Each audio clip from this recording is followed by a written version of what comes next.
চিন্তাকারী তো সব নিয়ে গেছে। এই বিয়ার শাড়ি গহনা এগুলা যদি পাত্রপক্ষ না দেখে তাইলে তো তোর বিয়ে করতে রাজি হবে না। তোর আর বিয়ে হবে না রে মা। কে বলেছে বিয়ে হবে না?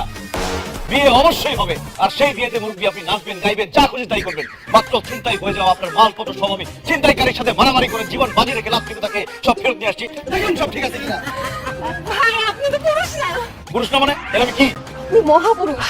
আপনি শাড়ি গয়না এগুলো ফেরত দিয়ে যেই বড় উপকার করছেন আমি আপনাকে বলে বুঝাতে পারবো না। তোমাকে অনেক ধন্যবাদ বাবা। মানুষ মানুষের জন্য, জীবন জীবনের জন্য ধন্যবাদ পরে দেন, আগে দেখেন ভিতরের মালপত্র ঠিক আছে কিনা। দেখতেছি খালি, এইটাও খালি।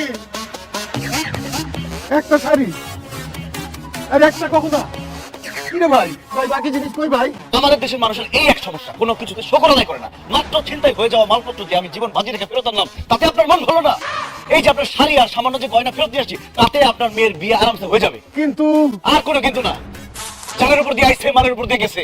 চিন্তা করে দেখেন, তারা যদি মালপত্র না নিয়ে দুইজনকে ছুরি দিয়ে খ্যাচ খ্যাচ ঢুকাই দিত, চিটপাটা হয়ে পড়ে থাকতেন, দম বেড়ে যেত, লাশ পড়ে থাকতো, মালপত্র দিয়ে তখন কি করতেন? আর কোনো চিন্তা করেন না। এখন শুধু শোকর আদায় করেন যে আপনারা এখনো বাইচে আছেন, খাড়ায় আছেন দুইজন। বাবা উনি আসলে ঠিকই কথা বলছি, সব বাদ দাও। জানের উপর দিয়ে আসছে, মালের উপর দিয়ে চলে গেছে। হরে মা, কথাটা কিন্তু খারাপ বলে নাই, ঠিকই বলছে।